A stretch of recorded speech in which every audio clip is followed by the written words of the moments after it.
السلام علیکم ورحمۃ اللہ وبرکاتہ۔ امید کرتی ہوں تمام طلباء و طالبات خیریت سے ہوں گے۔ ہم نے پچھلے سبق میں سبق صبر کا آغاز کیا تھا اور ساتھ ہی ہم نے اس سبق میں صبر کا مفہوم پڑھا اور صبر کے مختلف پہلوؤں کے بارے میں جانا اور اسی سے متعلق سوال نمبر 1 اور 2 حل کیے۔ آج کے سبق میں ہم مزید صبر کے بارے میں جانیں گے اور اس سے متعلق سوالات حل کریں گے۔ آئیے اپنے درس کا آغاز کرتے ہیں۔ اعوذ باللہ من الشیطان الرجیم، بسم اللہ الرحمن الرحیم۔ سبق نمبر ہے 6، سبق کا نام ہے صبر اور آج ہمارے سبق کا 20واں دن ہے۔ سب سے پہلے ہم سبق کا اعادہ کریں گے جو کہ صفحہ نمبر 49 سے شروع ہوتا ہے۔ سبق کے آغاز میں سب سے پہلے ہم نے صبر کا مفہوم پڑھا تھا۔ صبر کا محدود مفہوم جس سے ہم واقف ہیں، کسی مصیبت و آفت یا رنج و الم میں چیخ و پکار کرنے کے بجائے اس آفت یا غم کو اللہ کا فیصلہ مان کر اس پر خاموش ہو جانا سمجھا جاتا ہے، جبکہ اسلامی تعلیمات میں صبر کا بہت وسیع مفہوم ہے۔ صبر کے لغوی معنی رک جانا، تھم جانا اور جم جانے کے ہیں، یعنی جب بھی آپ کو کوئی تکلیف پہنچے، کوئی غم ہو آپ کو، اس پر آپ بجائے زور زور سے سینہ پیٹنے، یعنی اپنے گالوں کو تھپڑ مارنے اور چیخ و پکار کر کے اللہ تعالیٰ سے شکوہ کرنے کے خاموشی اختیار کرنا اور اللہ تعالیٰ پر اور صبر کرنا اور ہر چیز کا اللہ تعالیٰ سے رجوع کرنا، ہر معاملے میں اللہ تعالیٰ سے رجوع کرنا، یہی صبر ہمیں سکھاتا ہے۔ اس کے بعد ہم آتے ہیں صبر کے مختلف پہلو کے طرف، یعنی اس کا اعادہ کریں گے۔ سب سے پہلے ہمارے پاس ہے ناگہانی آفت اور مصیبت پر صبر کرنا، یعنی کوئی بھی اچانک کوئی تکلیف یا پریشانی کی خبر سنیں تو اس پر صبر کریں، بجائے اللہ تعالیٰ سے نا امیدی یا شکوہ شکایت کریں۔ اس کے بعد ہمارے پاس نمبر 2 ہے دل آزاری کے موقع پر صبر کرنا، یعنی کوئی آپ کو ایسی بات کہے جس سے آپ کے دل کو تکلیف پہنچے تو اس پر صبر کریں اور اللہ تعالیٰ سے ہی رجوع کریں۔ نمبر 3 انسانی خواہشات اور صبر، یعنی آپ کے دل میں کوئی خواہش ہے اور ایسی خواہش جو کہ غیر شرعی ہے، یعنی اگر آپ اسے پورا کرتے ہیں تو اللہ تعالیٰ اس سے ناراض ہوتا ہے، جیسے گانے بجانا اور ایسے ہی دوسرے کام، تو آپ صرف اللہ تعالیٰ کی خوشنودی کے خاطر اس خیال کو ترک کر دیں اور اللہ تعالیٰ کو خوش کرنے کے لیے وہ کام کریں جو کہ اللہ تعالیٰ نے ہمیں حکم دیا ہے، تو یہ بھی صبر کے عظیم صبر کے اس میں شامل ہوتا ہے، صرف میں شامل کیا جاتا ہے۔ اسی طریقے سے نمبر 4 ہے خوشی کے موقع پر صبر کرنا، یعنی آپ خوش ہیں اور اس میں آپ خوشی کے موقع پر تمام چیزوں کو، یعنی غیر شرعی تمام اعمال کو ترک کر کے بس صبر کرنا اس پہ اور اللہ تعالیٰ کو خوش ہونے کے ساتھ ساتھ اللہ تعالیٰ کا بھی شکر ادا کرنا۔ کئی بزرگان دین کے بارے میں ہم نے پڑھا، واقعات میں بھی پڑھا، اپنے اسباق میں بھی پڑھا ہوگا کہ جب بھی انہیں کوئی تکلیف پہنچتی تو بھی وہ اللہ تعالیٰ سے رجوع کرتے اور جب انہیں کوئی خوشی ملتی تو بھی وہ اللہ تعالیٰ کی بارگاہ میں شکرانے کی نماز ادا کرتے، یعنی ہر حال میں اللہ تعالیٰ سے رجوع کرنا اور صبر کرنا۔ اس کے بعد نمبر 5 ہے دین کی راہ میں صبر کرنا۔ دین کی راہ میں صحابہ کرام نے اور آج کے دور میں بھی کئی لوگ ایسے ہیں جو تکلیف اٹھا رہے ہیں، ان تمام تکلیف کو اٹھانے کے باوجود وہ اللہ تعالیٰ کے نام کی سربلندی کے لیے اپنی جان کی بازی لگا رہے ہیں، تو اللہ تعالیٰ ان کو اس صبر کے بدلے بے شمار انعامات دینے والے ہیں اور ان کے درجات کو بلند کریں گے۔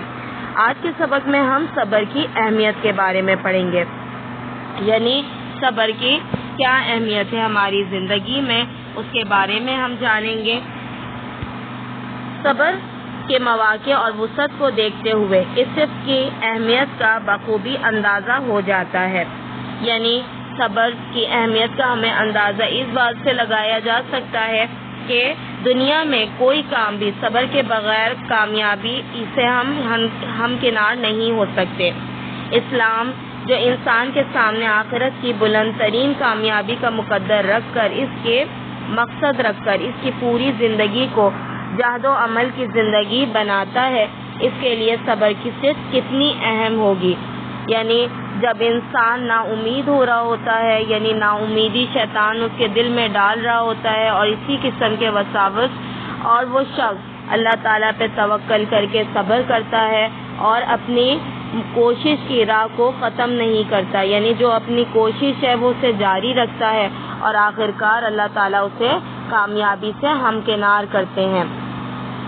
اس کے لیے سورۃ المدثر آیت نمبر 7 میں آتا ہے وَلِرَبِّكَ فَاصْبِرْ، ترجمہ ہے اور اپنے رب کے لیے صبر کرو، یعنی آپ کو جس طریقے کی بھی تکلیف پہنچے، بجائے نا امید ہونے کے، بجائے شکوہ شکایت کرنے کے، اور بجائے غلط راستے اختیار کرنے کے، اللہ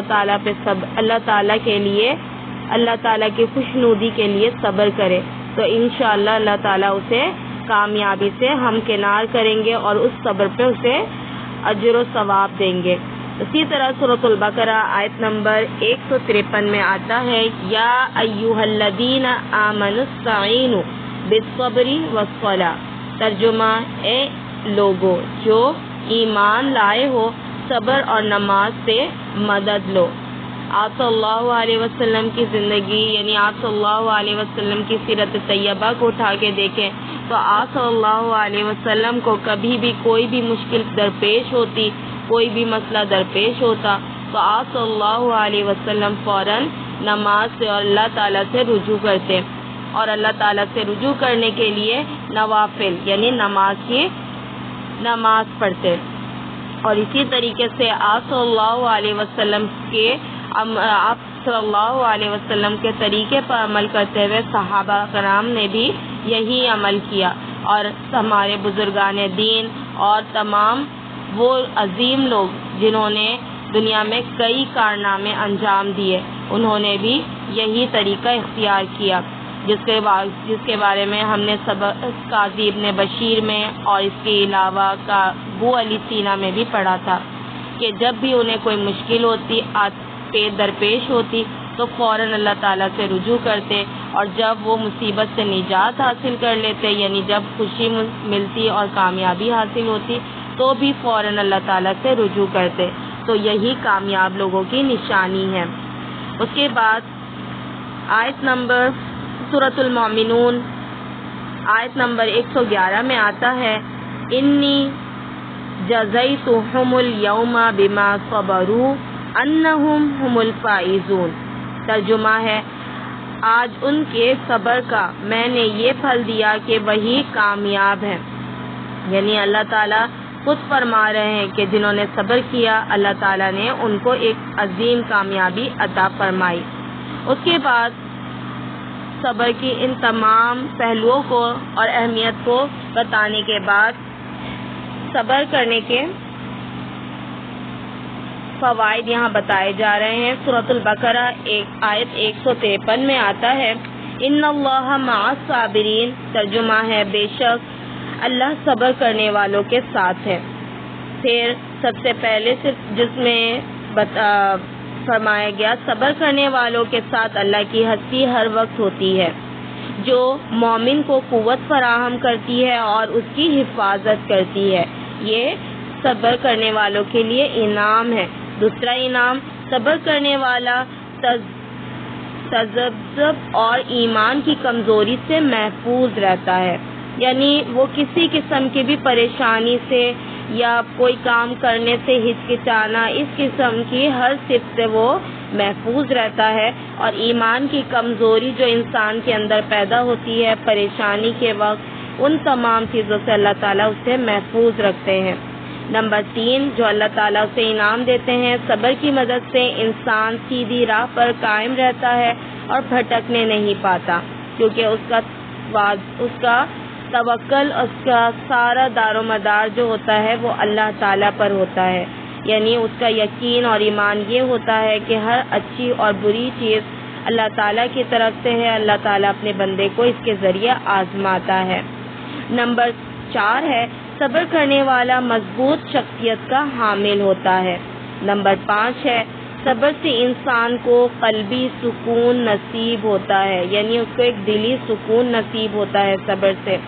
نمبر 6 ہے صبر سے انسان کی سوچنے سمجھنے اور عمل کی قوتوں میں اضافہ ہوتا ہے، کیونکہ جب وہ صبر کرتا ہے اور اللہ تعالیٰ پہ توکل کرتا ہے تو شیطان کی باتوں میں نہیں آتا، اور شیطان جو اس کے دل میں وسوسہ ڈال رہا ہوتا ہے اور اس کے دل میں نا امیدی اور دوسروں کے خلاف برائی ڈال رہا ہوتا ہے، وہ ان تمام چیزوں سے محفوظ ہو جاتا ہے۔ اس کے بعد آخری صرف جو بتائی گئی ہے، جو اجر و ثواب بتایا گیا ہے، صبر سے معاشرے میں باہمی روابط اور بہتری پیدا ہوتی ہے، یعنی آپس کے تعلقات بہتر ہوتے ہیں اور نظم و ضبط بھی برقرار رہتا ہے، یعنی ایک جو نظام بنا ہوا ہے اس نظام میں بھی کوئی خرابی نہیں آتی۔ تو دیکھیں آپ نے پڑھا کہ بے شمار انعامات ہیں جو کہ اللہ تعالیٰ انسان کو صبر کے بدلے دے رہا ہے، اور ساتھ میں انسان کو بھی بے شمار فوائد صبر سے حاصل ہو رہے ہیں۔ اللہ تعالیٰ ہمیں بھی توفیق عطا فرمائے کہ ہم صبر کریں۔ اس کے بعد صفحہ نمبر 57 میں آپ کے پاس سوالات میں سوال نمبر 3 ہے صبر سیرت و کردار کی مضبوطی کا ذریعہ کیسے ہے، یعنی انسان کے کردار کو کس طرح مضبوط بناتا ہے صبر، جس کی تفصیلات ابھی ہم نے پڑھی، اور اس کے علاوہ آپ کی کتاب میں آپ کے سبق میں بہت ہی واضح طور پہ موجود ہے، جسے پڑھ کر آپ اس کے جواب آسانی سے لکھ سکتے ہیں۔ نمبر 4 ہے صحابہ کرام رضی اللہ تعالی عنہم ایک دوسرے کو سورۃ العصر کیوں سناتے تھے، اس کی بھی واضح طور پہ آپ کے سبق میں وضاحت اس کی موجود ہے۔ اس کے علاوہ اگر آپ سورۃ العصر کا ترجمہ پڑھیں تو اس میں واضح طور پر صبر کرنے والوں کی صفت کے بارے میں بتایا گیا ہے اور اس پر عطا کیے جانے والے اللہ تعالیٰ کے انعامات کا ذکر ہے، تو آپ اس سے بھی اس میں جواب کو تفصیلی طور پر لکھ سکتے ہیں۔ سوال نمبر 2 ہے اس کے بعد ایک صبر کرنے والے اور ایک بے صبر انسان میں کیا فرق ہوگا، کوئی 6 آپ کو فرق لکھنا ہے۔ اس کی صفات آپ کو اس کی واضح طور پہ آپ سبق کو پڑھیں گے تو بے شمار آپ کو نکات ملیں گے، آپ کو صرف ان میں سے کوئی 6 فرق لکھنے ہیں۔ تو فرق کو کس طرح لکھیں گے، درمیان میں آپ کو ایک لائن ڈرا کرنی ہے، ایک طرف صبر کرنے والوں کی صفت آئے گی اور ایک طرف یعنی ان لوگوں کی صفت آئے گی جو بے صبر ہیں یا پھر صبر نہیں کرتے، صحیح ہے، جلد بازی کرتے ہیں۔ سوال نمبر 3 ہے صبر نہ کرنے کی صورت میں خواہشات نفس کس طرح نقصان پہنچا سکتی ہے، یعنی ہمارے نفس کی جو خواہش ہے اگر ہم صبر نہ کریں تو وہ کس طرح ہمیں نقصان پہنچا سکتی ہے۔ اس کی میں نے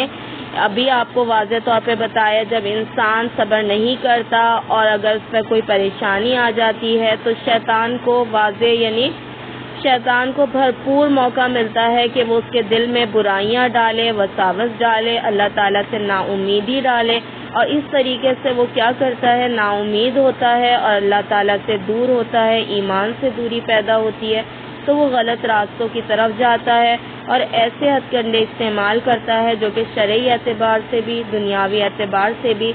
اس کے لیے نقصان دہ ہوتی ہیں، صحیح ہے۔ تو آپ کو کیا کرنا ہے، ان باتوں کو سمجھنے کے بعد عملی زندگی، آپ کی ذاتی زندگی سے آپ کو کوئی 2 مثالیں بتانی ہیں ایسی جس میں آپ کے اوپر پریشانی آئی ہو اور آپ کے نفسانی خواہش نے آپ پر قابو پانے کی کوشش کی ہو اور آپ نے اس پر کیا کیا، آپ اپنے خواہشات پر آپ نے عمل کیا یا صبر کر کے اللہ تعالیٰ پہ آپ نے توکل کیا۔ یہ 2 واقعات آپ کو واضح طور پر اپنی کاپی میں صفائی سے لکھنا ہے۔ امید کرتی ہوں کہ یہاں پر آپ کو سبق سمجھ میں آ گیا ہوگا۔ اب ہم آتے ہیں سرگرمی کی طرف۔ ہدایت 1 ہے دیے گئے صفحات 54 تا 56 کی بلند خوانی دھیان اور توجہ سے کریں۔ ہدایت 2 ہے صفحہ 57 سوال 3 اور 4 کاپی میں صفائی سے آپ کو لکھنا ہے۔ ہدایت 3 میں ہے صفحہ 57 میں ہی ابھی آپ کو سوال نمبر 2 اور 3 کی جو وضاحت آپ کے سامنے کی گئی ہے اسے آپ صفائی سے لکھیں گے۔ امید کرتی ہوں آج کا درس آپ کی سمجھ میں آ گیا ہوگا. یہیں پر اپنے سبق کا اختتام کرتی ہوں. جزاک اللہ خیر. السلام علیکم ورحمۃ اللہ.